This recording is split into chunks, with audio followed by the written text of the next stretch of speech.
guys, today I'm going to show you how to make the Black Friday Bombshell. So I'm starting with some water in my cup and I'm adding a scoop of CR7. In another cup, I'm adding a scoop of lemon tea, a scoop of Nrg, and some cherry Stevia, and some cranberry aloe, some ice, and then I'm going to add a lime Liftoff.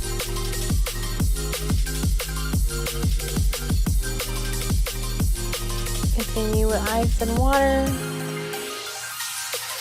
then I'm going to top it with the lemon tea, Nrg, and cherry Stevia. And that's it. That's how you make a Black Friday bombshell. Thanks for watching.